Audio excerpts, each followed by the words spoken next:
Good evening and welcome to the Man United Agenda. We're at 8:30 tonight. I'm joined by Bath Time, and we're going to go over the press conference and scratch the surface and see what our manager's really saying, even though he's giving one-word answers most of the time.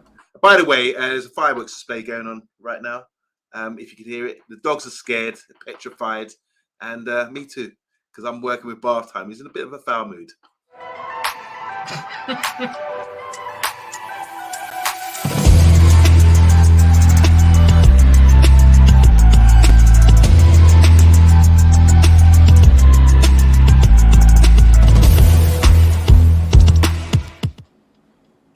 Big up to the Man United Agenda. Forgive me for the fireworks if you hear it in the background, but opposite me there's a playing field, and they did send us a notice to say there would be a fireworks display today, so it's really loud and going off.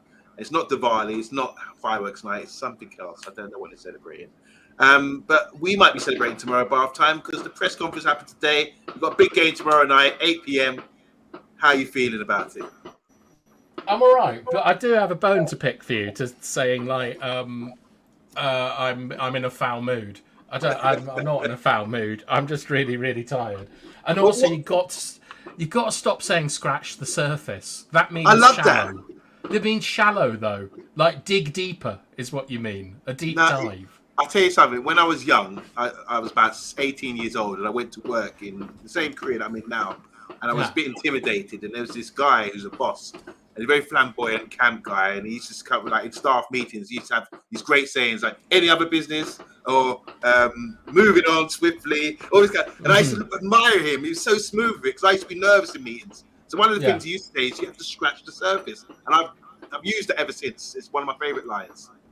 Yeah, well, it's being used incorrectly, but I do like the fact we've solved the mystery of where any other business comes from. How was your day? How was your day? It's Friday, of course, Mr. B's favourite day. But how's your day been at work?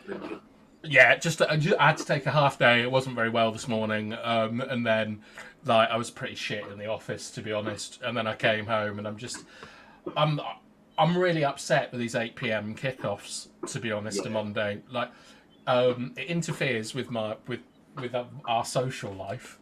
Because I go out with my girlfriend on Saturdays, and I've just found out the Newcastle United game, and like I like going to Newcastle United away. It's at 8. It's 8 o'clock on a Saturday. Like it's been moved. So I mean, like it's live for TV, I imagine. Isn't it? Yeah, for TV, and there's talk of like 3 o'clock fixtures being televised and things soon. But all they're really trying to do is fill time slots. It's annoying because I don't think that they're looking after the fan, the match going fans who are the lifeblood of this football club, and I'm upset with it. What do you think? So the fans are going up to Newcastle for 8 o'clock game. Finishes about 10. By the time they get out the stadium, it's going to be coming up to 11. How do they get back? They're travelling by public transport or train. Well, I mean, you're not getting a train out of Newcastle past 10 o'clock to Manchester unless they put on. Do you remember the old Football Express? Like, unless they bring that back. Right. And then, like, public transport. Where are you going to get a coach from Newcastle to Manchester? You're not.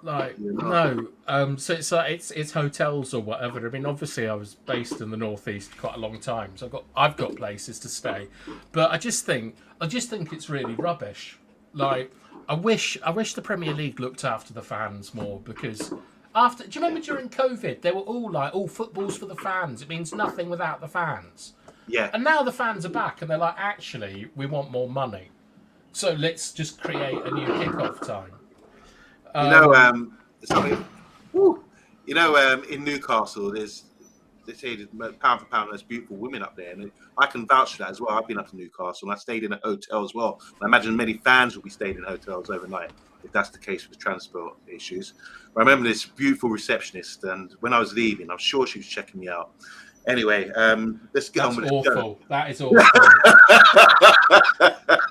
Sorry. Come on, boss. Give you a break. When you said receptionist, I thought I knew where you were going, and I was right. Right. All right. Tell me who's here. Tell me who's in the comments. All right, we've got Bill Badger in the house. Said have a great evening. Or see you in the comments. Big up Bill, man. And long time. I feel like I haven't spoken to Bill for a long time. Don't forget, keep the conversation going. That's from my Man United agenda, of course. HD Gamers in the house. Look in my eyes. What do you see? I'm back. Welcome back, HD Gamer. Where have you been? Let us know what you've been up to. Bart's a serious fan, and he's saying hello to HD Gamer as well. Hey, the howdy partners from Big T. Big T, a regular around here. Love you, bro. Sheffield United conceded 2 or more goals in each of their last 7 Premier League games. That's a fact from Bart Time, the serious fan. But I said Bart Time, bath time almost. Bart Time, I said. See, I'm getting all confused. Big T saying 8 o'clock kickoffs are better than 3 o'clock kickoffs under blackout. I disagree strongly with that. What do you think, Amondo? I prefer I think just stick with the Saturday 3 o'clock. That's just traditional. That's the way it goes. And big up to Jeff, one of our favourites. Jeff, how you doing, man? We need you. Bit more input from you about the officiating, don't we? And sort of rules and regulations and someone. Yeah. What I want Jeff to do is to send us like video footage of him explaining decisions and things for like so like tomorrow if there's a really contentious thing, Jeff can just record a quick video, send it to us on Twitter, and we can play it on the show. And if anyone knows a physiotherapist, I'm really interested in getting a physio who can tell us about grade injuries, how long people are meant to be back, why you might get that kind of injury, to do a similar job. So, like, let us know, because we'd love to get more of you involved if you've got specialisations.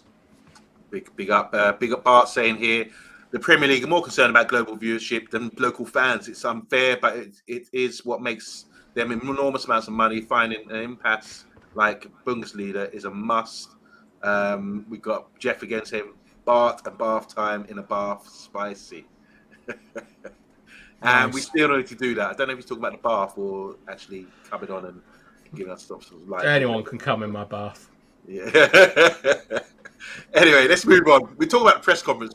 This is a little show. It's going to be short, but we should talk because don't you think the press conference, like I'm saying, it's going to be short because there's not much to gauge from it or to scratch the surface from, you know. Very good. Yeah, as you would say. Why do you think why do you think the managers are so kind of defensive sometimes? Before we go into the details, but why do you think the managers are going there nervous sometimes facing journalists, or do you think they're prepped beforehand to sort of like serious questions, not to sort of jeopardize anything or not to reveal too much? Or do you think it's just natural to go there freestyle, unprepared? I think what it is it's just the sort of the boring part of the job that they don't like. Like most managers have got into football so they can still touch grass. They want to coach, they want to be involved and things like that. None of them sit there dreaming like, oh, do you know what? One day I'm going to be interviewed by Samuel Luckhurst and he's going to ask me about Sancho. It's just really boring. And there's only a couple of managers that kind of thrive in it, like Sam Allardyce, Jose, like those managers, like they enjoy it, don't they? Do you think I'm trying to recall Sam Allardyce's press conference do you think he enjoys it? What makes you say that? I just remember the famous one where he came in and started shouting that he'd out-tacticked Jose and Pep things like that. Like, he was really sort of crowing over it. But, I mean, Fergie used to treat them like... Fergie used to rule over it like a sort of feudal lord. And sometimes he would give favour to some journalists and sometimes he'd excommunicate other ones. You know what Fergie was like? He turned everything into sort of power, things like that. And Ten Hag, I don't think, is a particularly outgoing man. Do you think so? I think I think it's the personality he gives off that from day one when we've seen him before. Okay, he's dealing with the press really well, and that just means straight back and batting off the questions quite easily and not put himself in any controversy or trying to make jokes or that kind of thing. I think lately he's been getting a bit more familiar with the journalists and whatever. Seems a bit more relaxed, but especially when you're under pressure, that's where I think you can get a bit irritated, don't you think? Like for managers, the Greenwood stuff in particular, I feel that he was really. I think he was hung out to dry a bit. I mean, famously, when the Super League stuff started, I think the first manager that was in a press conference was Ollie. after the plans for the press conference had been announced. And I feel that in a similar way, we hung Ten Hag out to dry there. And that's not how you should be dealing with your manager. But maybe he's building up a relationship and things like that. But we know United have issues with leaks. You've got to be there a long time to get to know who everyone is and stuff. And I imagine that he's just it's just tremendously boring for him. He wants to be like coaching and doing like analytical stuff. He does not want to be sitting there being asked about Sancho and Maguire for the 8th straight week in a row. As Bart's saying here, the great minds think alike. Eric Ten Hag must be bored to death of answering questions about Sancho's whereabouts. Big T saying here, I want my manager to have more balls in interviews. Just tell it as it is. With Sancho is done, and will not be playing again for him. Bar getting on his knees. I want to say hi again to Teddy. Teddy, you're a regular now. 3 days in a row. Rhymes with turds. Irishman says, it's how the Irish say 1 in 3 turds. I was listening to Battle Rap the other day. A guy called Harry Baker made a great joke using the word turd and how Irish say third. But the 3rd day in a row, as as an Irishman would say. Well done, big up, man. Read my comment. Big T, I love that he doesn't take the bait. Okay, yeah, that's true. Go with that. Teddy's saying here, well, it's this one. Okay, this one. Yes, nothing happened versus Brentford. I'm working on an orthopedic doctor and a trainer for y'all. Okay, brilliant. So there's something in the pipeline looking good. Sorry, I did star your comment. It's just that I was going to come back to it later. But just big up to DK Wilson as well. How you doing, DK? Also from the States. And Teddy is a she. Forgive me. Yeah, Teddy. I know who Teddy is, and I've left you my Discord, Teddy, which accept it or don't accept it. I'm not that bothered, but what I am bothered about is that the rest of the hoi polloi can see it and access me, and I don't want that. Imagine Bart having 24/7 access to you. Be an absolute nightmare. You said anyone can come into your bath. Yeah, but it's not open 24/7. All right, first of all, let's go through the press conference point by point. First one was he was asked about the takeover. Are you aware of anything? This is what the question was to Ten Hag, and he said, no, my focus is on the team and Sheffield United, and others in the club are dealing with it. Talk regarding the takeover. Should he say more about it? Because it's been big news. You've been talking about it a lot lately. How do you think he dealt with those sort of questions about the takeover? Or should you just leave it to someone else to discuss? Should they call someone else out to say, come, look, here's my guy to talk about the takeover. I'm talking about football matters. Do you think that should be fair? No, like you can't ask him like, here's the takeover, and he goes, well, let me just get the CFO to come in and tell you about it. He's like, I was a little bit disappointed that, and some of the questions must be agreed, but there was nothing about him talking to Ratcliffe. There was nothing about Ratcliffe's comments on Casemiro, who's one of his signings. And Remind us about the comment, please. Well, Ratcliffe said that United have been doing crazy business deals. In particular, Casemiro, who at the time was 30 years old, and we paid 70 million for him. And that is a mad deal. It was a panic buy, and it worked out. He scored the winner in a cup final, and he had a good season last year. But it's still a crazy signing to make. Sorry, if you were a journalist, would you have dropped that to Ten Hag today at a press conference? Yeah. Okay. Yeah, but I get the impression that these guys, they're professionals and stuff like that. There must be pre-approved questions, or if you say that, you're gonna piss someone off. And look, Ten Hag is a man who carries a grudge. I can see it all over his face. He will remember every little slight against him, and I wouldn't want to get on his bad side. But I think he did. I think he just did perfectly fine. He said, I don't know about the takeover. I'm a football manager. Talk to me about football.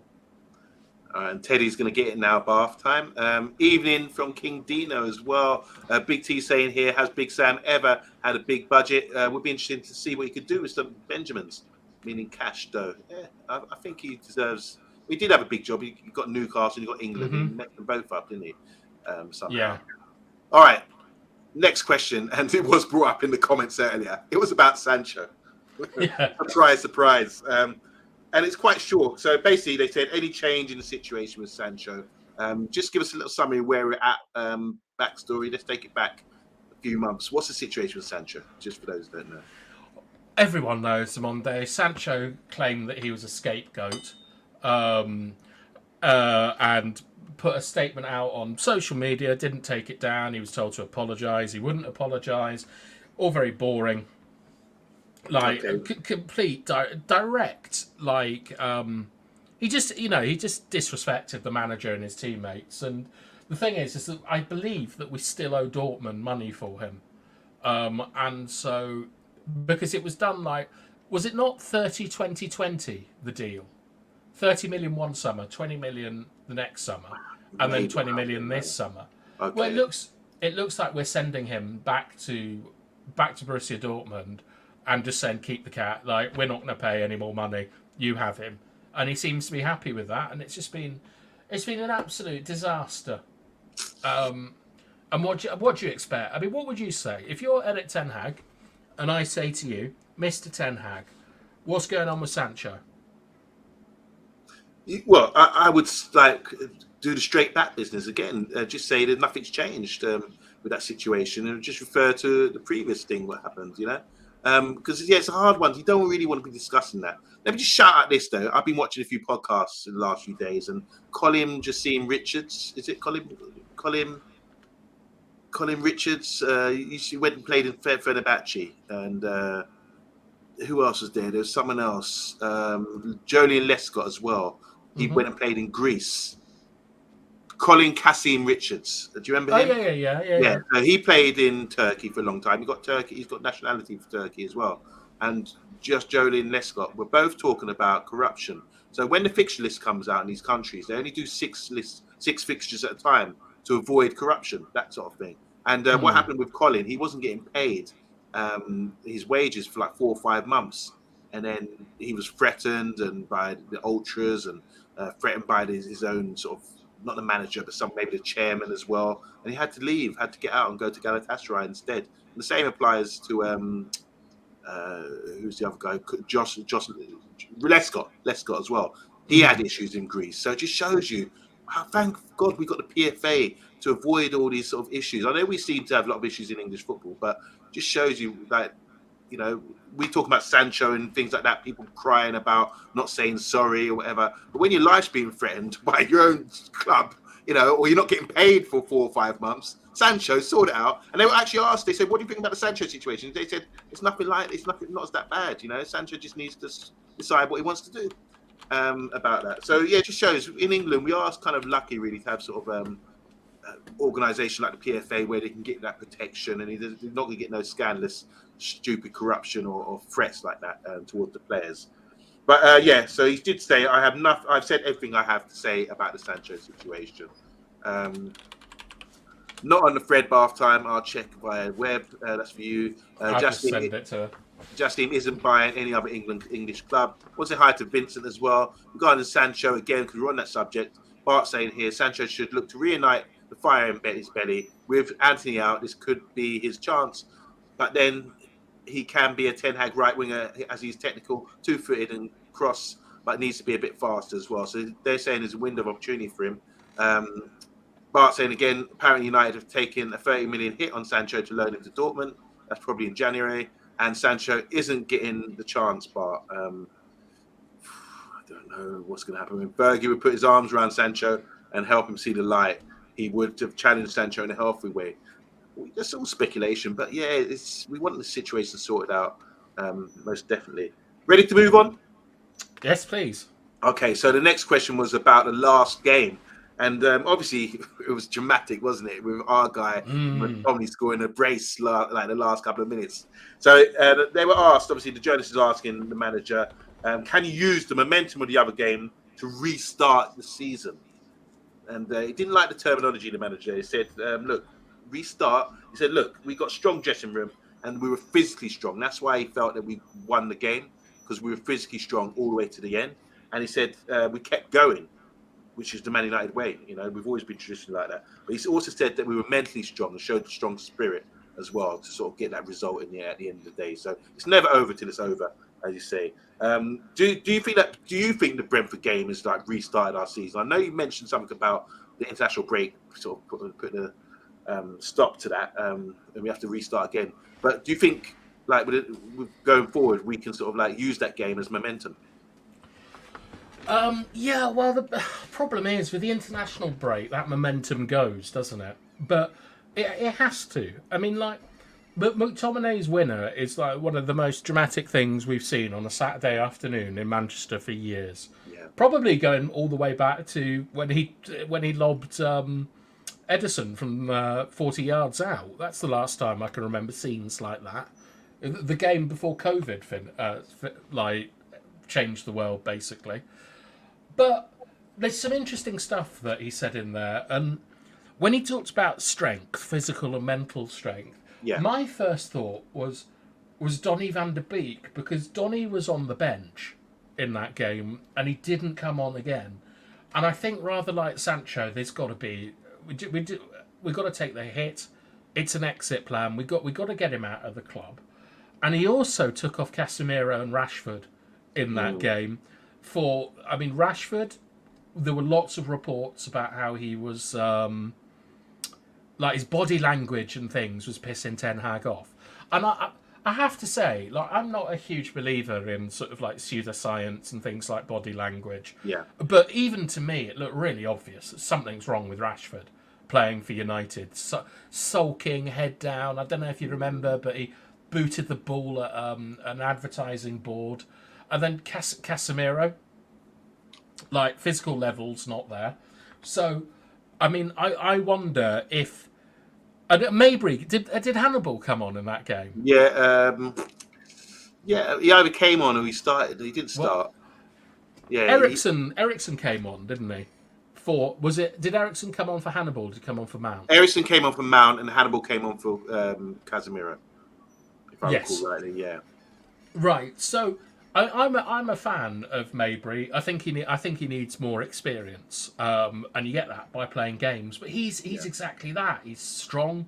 He's strong-willed, and I think that Ten Hag is probably realizes that the way to turn the season around is to get the fit, mentally strong players on the pitch. Yeah. And to me, that's not Marcus Rashford at the moment. At the moment. Or at any time in his career, to be honest. Oh, wow.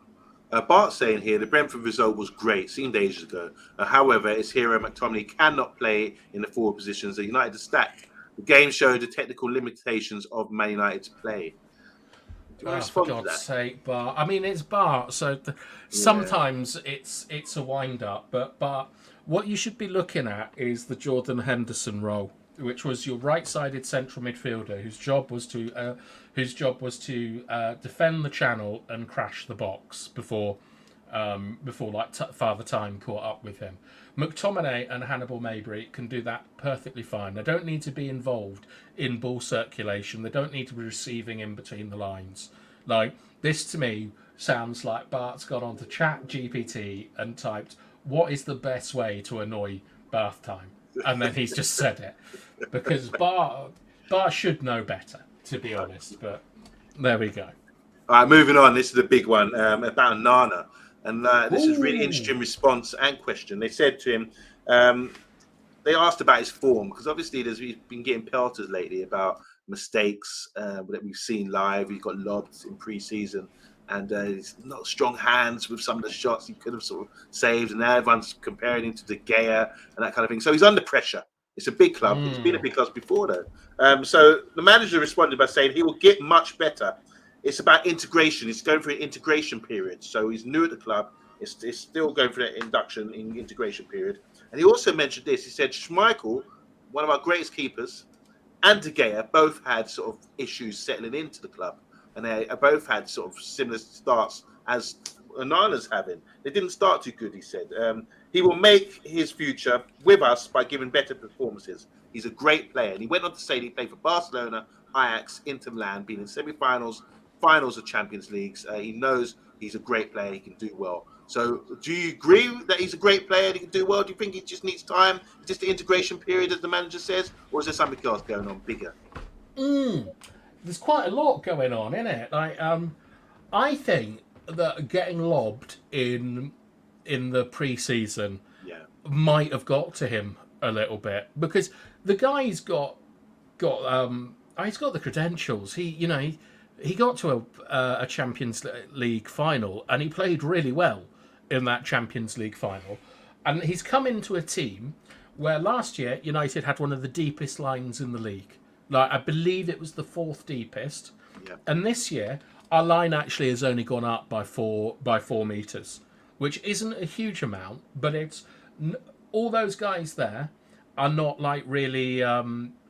They haven't really played in high lines. Martinez might have, I'm not sure, but Varane, Maguire, even Delo and Lindelof and all of them, they never really played like in a high line. So he's got that to deal with. He's also got the fact that Lindelof and Martinez are little hobbits, right? Well, they are. They're small. There's no without Maguire. Or Evans, there's no commanding sort of central centre back, and that always sort of worries you. But I think that we saw it against Arsenal where we slowed the game down with Onana in goal. Like teams teams don't really want to press us because if they press us, he's got the ability to knock it over like 2 lines, maybe 3 lines of pressure, and get us through on goal. So I think he's been a good signing, and I think we've got to bear with him. But at the same time, he's not performing at the correct standard, and it's like obviously give him time, but how much time on Monday? If he drops a clanger in this match, what happens then? Yeah, it's just going to raise more question marks. But when we were doing the preview show yesterday, you suggested playing the other goalkeepers. You're sort of on the cusp now of like dropping him, aren't you? Yeah, but I'm not giving up on him. Like it's the thing is that like we've got another young goalkeeper who it's very apparent from things that Ten Hag has said that he needs game time. Yeah. Like he was penciled in to play against Galatasaray, but they wanted to stick with Onana.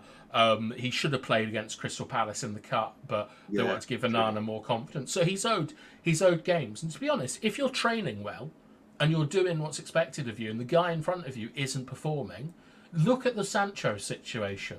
Like that guy's got to come in and have a game. And Sheffield United and Copenhagen are not going to be the hardest matches we face this season.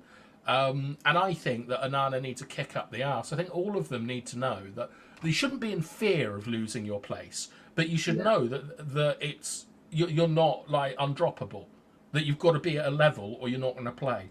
And that level needs to be from Monday to Sunday.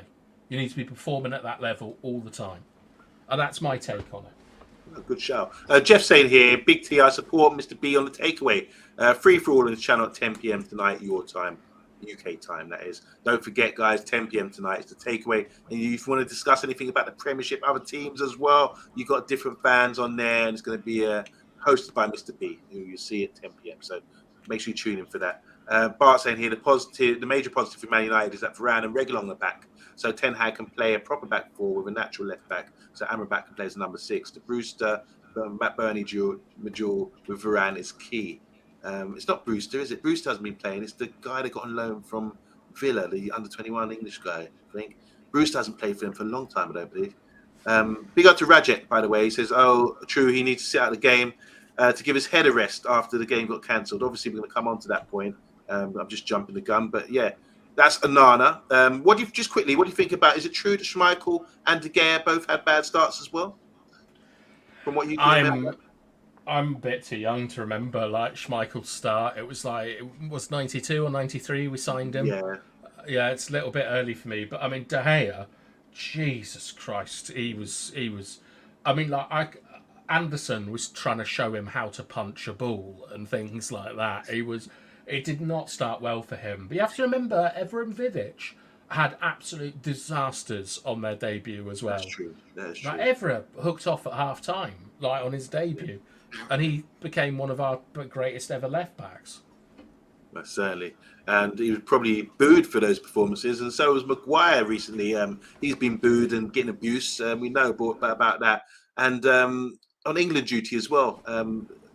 it was Henderson got booed, didn't he, for playing away in Saudi Arabia. So they was asked about the boos and abuse, and he said he hasn't heard it. The manager said he hasn't heard anything. He hasn't heard any boos towards Maguire. And he also said he doesn't think he deserves it because he said Maguire played really well against Brentford and he played even better for England. Very good performance, he said there about Maguire. So he's just sort of, what do you think? I mean, what's the latest? Where are we at now? Because Maguire was getting booed when he was playing. And then he did get booed for England because they didn't like him playing because of the issue about not having game time. For Man United fans, I believe, are booing him because they wanted him to leave. And he's sort of blocking up with his high wage, and he could have gone to West Ham and that kind of thing. But his performances, as you know, when he has played recently against Crystal Palace and at the last game against Brentford, it's been okay. So, do you think the boo boys are sort of coming off his back now?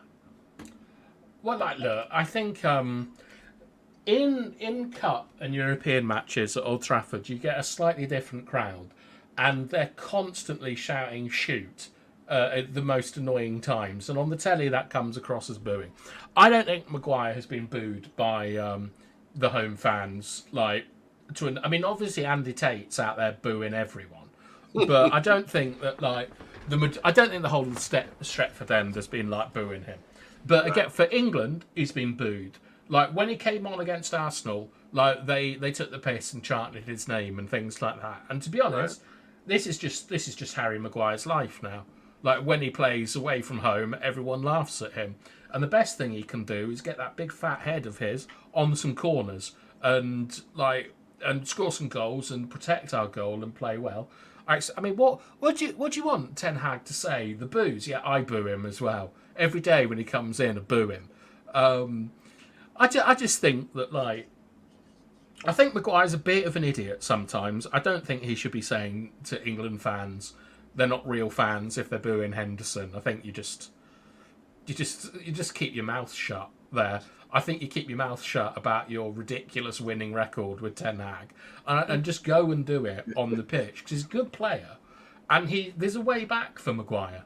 But I just think that once again, what's Ten Hag going to do? I mean, and he's done what you think he's going to do. He's just said, yeah, I think Maguire's really good. He's played really well.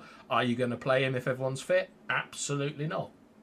But this is a player that seems like the manager doesn't really want in the club, so the manager's indirectly booing him himself.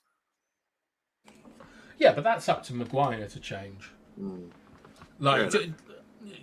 If Maguire, right? He should so the Maguire McTominay situation is slightly different. Where I think everyone at United likes McTominay, they like him in the squad and stuff. And it was if the right offer came in for 40-45 million, they'll go and get someone else. But they're happy with him. With Maguire, they're not that happy. But the thing is that Maguire's stayed, and if he gets an opportunity, he's got to make it impossible for anyone to take that shirt off him. And that's the attitude he's got to have. And I think that he's well within his right to stay till Christmas. But unless he can put 4 or 5 games together, 7, 8 out of 10, and become, and him and Varane are the partnership, and then Martinez has got to fight his way back in. And that's good for the club, it's good for Maguire, it's good for everyone. And that's what I expect from Maguire. I expect him not to surrender his place when he gets in the team. No pressure, Maguire. 7, 8 games at 8 scoring. Ed Mayhem saying, I think Maguire did okay on Tuesday, to be honest. That was obviously for England against Italy, top side at Italy. Maguire said, real fans don't boo, says Big T. I say, real defenders don't assist their opponent's team. Very funny. Big up to Geordie as well. He's in the house. Away the lads. I can never do the Geordie accent. Can you try that for half-time? Away the lads. I could say, you say, Michael Groove. No, I can't. Beta Groove. Spoggy. Is it Spoggy? I don't know. And Jossie's Joints. I used to watch that show as a kid.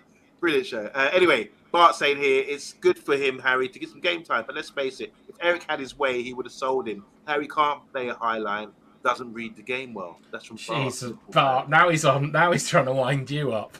It's not working. I'm not biting on that, Bart. You're saying a lot for today. All right, big up to Matthew Bassett, everyone. Hope you're doing well. Wonder what you're having for your takeaway tonight. Probably a kebab again. Geordie's saying here he should have gone to West Ham. Poor Magu. as in Maguire. And yes, Newcastle had a good result at Bramall Lane last time. That is true, confirmed by Geordie. Anyway, let's move on. This is getting tasty now because it's coming on to Sheffield United. I mean, we discussed them a little bit yesterday. I asked to name 5 players. We did struggle. But what the manager said, he said they're dangerous. He said, even though they conceded a lot of goals, this was highlighted in the comments earlier, they only lost the narrow wins against City and Spurs. So what's he suggesting there? That they are, and sorry, I'll add to this. They talked about the away form as well. So Sheffield United and our away form. So the journalists are trying to sort of hint that we could be due a loss based on that. So our away form, he said, the past is the past. We have to change and take control of the future. So obviously our away form was poor last season. But then we're not. Mm-hmm. But also we won. He said that we got to 2 cup finals and came 3rd in the league, and no one's talking about that because we've got to move forward and focus on the future. So, what do you think? I know it's a difficult question to answer, BATHTIME, but the away form is it an issue still for you, or what do you think can be solved to get better performances? And also, what do you think of Sheffield United? They only narrowly lost to Man City and Spurs. I love it when you ask 2 questions at once. Right, what do I think to Sheffield United? I haven't seen them play. I would suspect that Sheffield United are a good, hard-working little team that are tough to play against. But if you concentrate and you keep the quality and the energy up all match, every team in the Premier League, with the exception of Luton, should be able to get 2 past them minimum. Like, and that's not disrespectful to Sheffield United. Anyone that's come up from the Championship to the Premier League is like worthy of a hell of a lot of respect. Like, and I would like clubs like Sheffield United and Sheffield Wednesday back in the Premier League. But the other question was, what was the other question you asked? Away form. Yeah. Look, it's about structure. To me, it's always about structure. Is that United are far too open in the middle of the pitch. And when you're playing away from home, you want to keep it tight for the first 20 minutes. Yeah. You want to make sure that you don't get the crowd up. Like we saw what happened with Arsenal last year, where they were just morons managing the Anfield crowd. They woke them up and they drove the team forward. So when you're playing an away game, you want to keep everything low key. You don't want sliding tackles. You don't want giving away 3 or 4 corners in a row. You want the sting taken out of the game, right? So when teams come to Old Trafford, we try and start very strong. We get the crowd up and all that, and they get pushed back a little bit. But in front of their own fans, they come at us, and we're too open. Like Casemiro and Eriksen don't provide enough protection in the middle. Like Varane, Lindelof, whoever it is, they're not particularly good at defending the channels.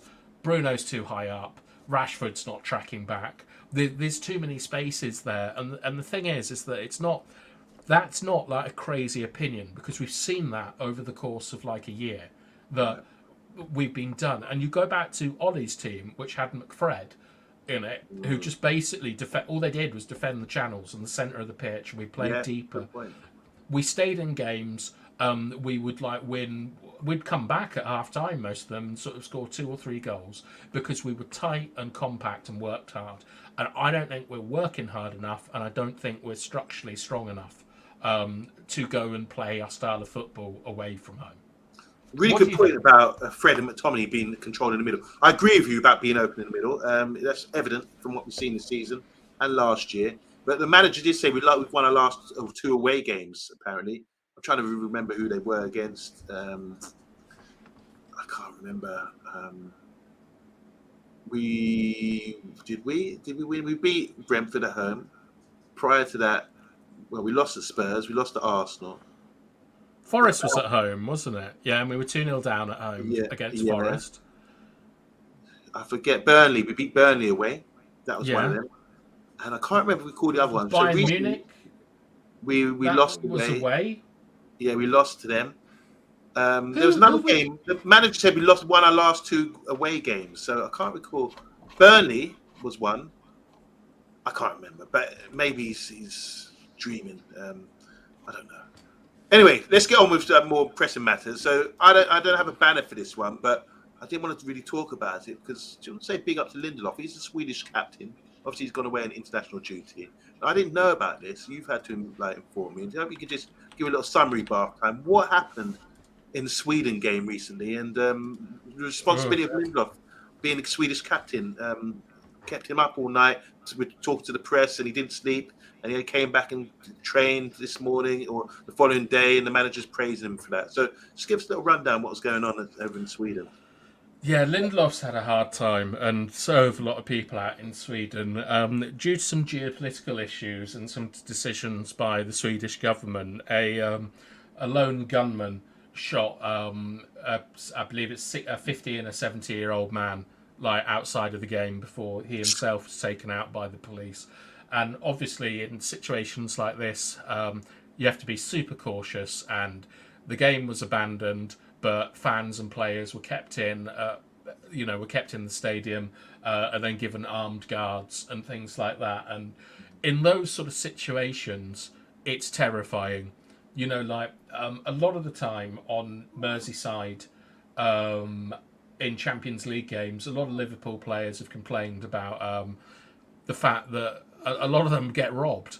Like, people break into their houses and steal stuff. Okay, Their wife and kids have been sort of tied up. But that stress of wondering if you're going to get murdered, or what's going on, plays. It's awful. It's awful for everyone involved, and it's a hell of a lot of stress to put on Lindelof. Plus, he hasn't played particularly well, in my opinion. And I was quite surprised that Ten Hag said, look, he's a strong boy, he'll be able to play, or whatever. I just hope that Lindelof is getting the support that he needs, because regardless of how shit he's been during the season, he's one of our players, he's one of our own, and we've got to look after them. And, we've got to make sure the family's all right as well, because that's how you get a nice holistic approach to your football club, and you get everyone pulling the right way. So, thoughts and prayers with Sweden and Lindelof. And maybe we'll see him tomorrow, and hopefully he puts in a great performance. Yeah. Well said, bath time. Well said. I totally agree with that. Lindelof had a home invasion in England during the game as well, says Jeff. Did he? Yeah, it's not cool. Anyway, last point is about Bruno. You're going to love this one. When I saw the manager talking like this, well, this one's just for bath time.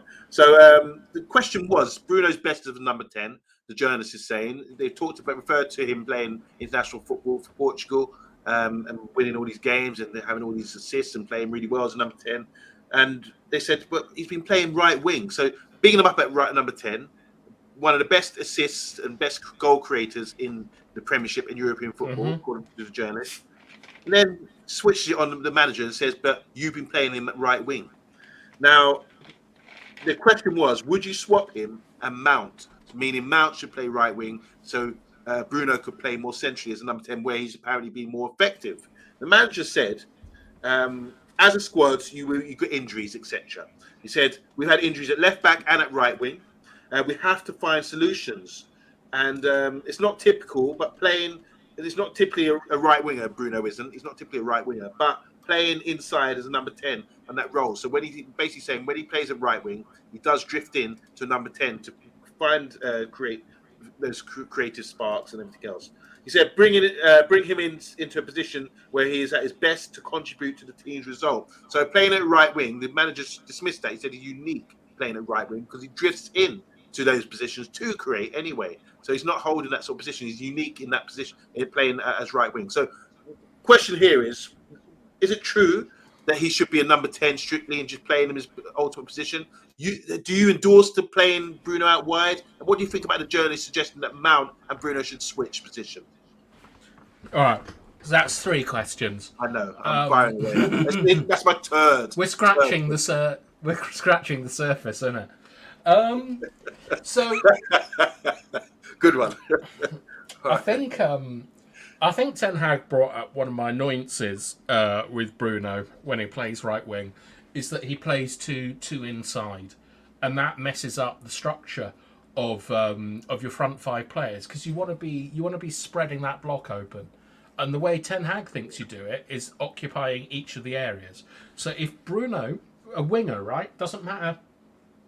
Sorry, it doesn't matter if you're inverted or outside or whatever. A winger provides width. That's why they're a winger. And Bruno doesn't provide width. And there was a game, I think, Monday, last season where Sancho played number 10 and everyone was really excited. And Bruno was playing on the wing. Bruno held his width in that game. And he did really, really well. But since then, he hasn't. He keeps coming in. And it means that we're not able to attack the channel properly. Right. And also, because we can press play on our left-hand side with Rashford and Casemiro supporting an Eriksen or Mount or whatever, when Bruno gets the ball in that sort of in the interior, because he's not out wide, that's where all he's really got is the Hollywood ball. And he loves that ball so much. So I personally think that it might be an idea to try Mount in that position, but I'm really impressed with Mount this season. He attacks his channel well, and he presses really effectively. And Mount has definitely been bought as an 8. So Rajat's saying here, but can't Bruno and Mount interchange wings? Not wings, but positions, I suppose he's saying.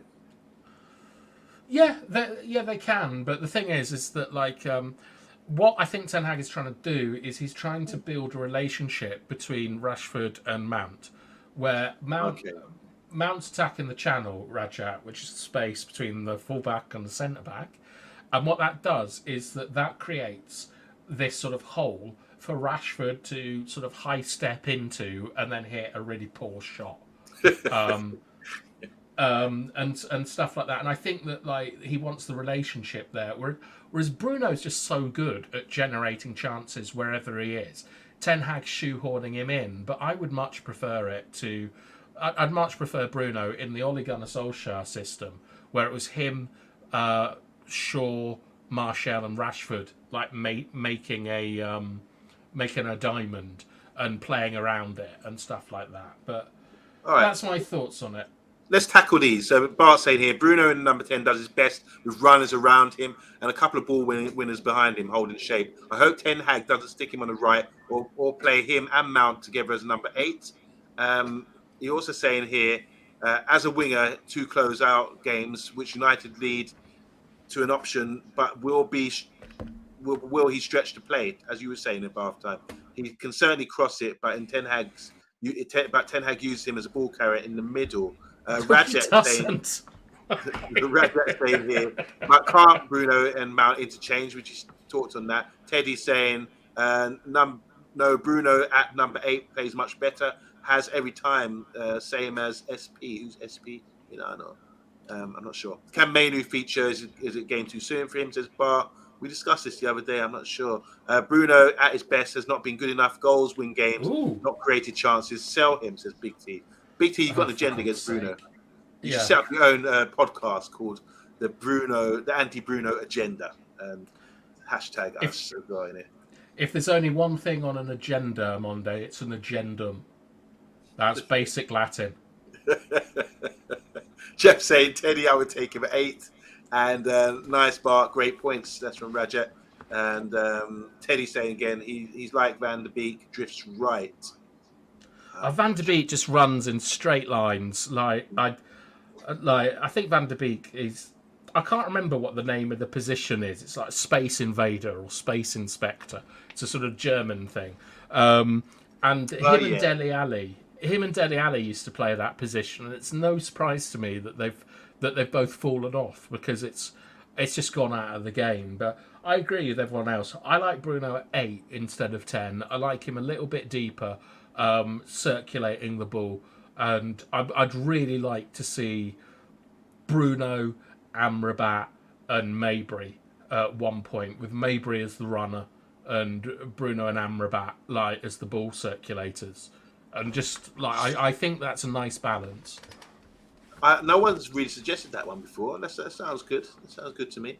You really Hannibal's turning you on a lot, isn't he? Lately, it's his running powers. Is it physicality? Yeah. That's what's turning you on. Yeah. Okay. Yeah. It's you need. I know. Mr. B hates rugby players. I know everyone loves talking about ballers. And I saw a clip today of Mainu doing what I thought was a fairly standard football trick, but everyone's like gone mental about it. All he does is just sort of like hit it with the outside of his foot in a certain way, so it like does a bunny hop. So that is very nice, but I don't think it's that hard. Yeah. But the thing is that you need height in the middle of the pitch, you need direct running, you need someone who can get up and support Hoyland, and you need someone who can get up and down and support Delo in the channel. And but the thing is that I don't think that McTominay's particularly good at combination play. I think he puts too much power on his passes, and you can't play third man combinations. It's Right. like it's the big hole in his game to me, and I think we give Mabry a chance. But if Mabry can't do it, then put McTominay in and get more crosses in the box. But no one really likes McTominay here apart from me and you, so I'm just saying I'm basically trying to sort of like just take the McTominay role and call it the Mabry role now, and maybe we'll get somewhere. I think it's like for like. I always thought Mabry was like when you see him in the youth academy, he seemed like a really talented player and someone's vision and passing and a lot of flair as well. But what's really impressed me is his drive and determination, and he does have that physicality as well. Even though he's not the biggest unit out there, he puts himself about, which is what he's supposed to do. So fair play to him. Like, he's come on leaps and bounds this season, and he's made himself Scored as well. Yeah, that was a good goal, wasn't it? From Yeah. outside the box. Yeah, so. And we need goal scorers. My only two concerns with Mabry is one, we know that everyone's going to get at him. Like everyone's going to wind him up, so he's got to deal with that. But all top players do. But the other one is that in terms of his recovery pace, he doesn't have the same ability to eat up the yards that McTominay does. McTominay's got that lengthy stride. That can get back, and Mabry he doesn't have that yet. I don't know. The effort's there though, Bath. I've seen a couple of times recording my head. Yeah. I've seen him running back to sort of tackle back and get goal side of the guys. You know, so the effort's there. It's just maybe it's technique, or maybe it's just he hasn't like grown properly and stuff like that. But I see Mabry as sort of like McTominay's apprentice at the moment. And you've got to think that, I think McTominay's got a huge ceiling and has never been used correctly. But with Mabry, hopefully we can get that ceiling used. He's got fun hair. He's a youth product as well. There's nothing not to like about Hannibal Mabry. I've always wondered with hair like that. I mean, you've seen some players like over the years, Valderrama, Mabry, what's his name? The centre back from Chelsea and Arsenal, the Brazilian. David Luiz as well. The other midfielder went to Marseille from Arsenal. How do you vision? You're supposed to have vision and see things. I know, like I've got dreadlocks. When I play, I have to tie them up because they obstruct my vision. I need to be able to scan and see. Have you always had dreads? No, I've always had hair, but like I've only let them grow in the last few years. But I've noticed if I can't play when they're out because they just obstruct my vision. Yeah. And I need to see who's coming. And even like for some reason, if they're out, I can't get my foot on the ball, and not that I have to see the ball. It's like typing. I can type without looking at the letters. Not great. Like the same with football, isn't it? Can you play football looking up? Because you're always told to look up. And I realised that I must be a good player because I don't need to look down so much, you know. But when I've got my dreads or something, for some reason I just lose control of everything. I all sort of can't grasp anything, can't see anything, and I end up losing the ball. And I refer to the typing thing. It's the same because I can type really well. Was it Crouchy that against Jamaica in the World Cup scored a goal Trinidad. Was it Trinidad pulling on someone's dreads? Yeah. Like, I had a hairband. Still after him. He can never travel there again. Yeah. I had a hairband when I was younger. Like Ruud van Nistelrooy, but I've always kept my hair quite short because I want to be able to see, and I don't want anyone pulling my hair. As you'd be amazed what happens in Latin America if you got long hair. Sideshow Bob, Cucurella as well, and Fellaini as well. That was another one, of course, you know. But yeah, that's enough from us, guys. Talk about hairstyles and that kind of thing. I would say if you're playing a sport, crew cuts. That's the best way to go about it. So you can see everything and can look hard as well. That's what you want to see. Anyway, guys, we're going to sign out now, but not long to go. 35 minutes. Mr. B's on and the takeaway. Make sure you tune into that and give him a shout out. I'll be there. I'm sure Bath Time will be chipping in as well. And I'm curious to see, you've got Jeff on as well. Jeff will be appearing on the show.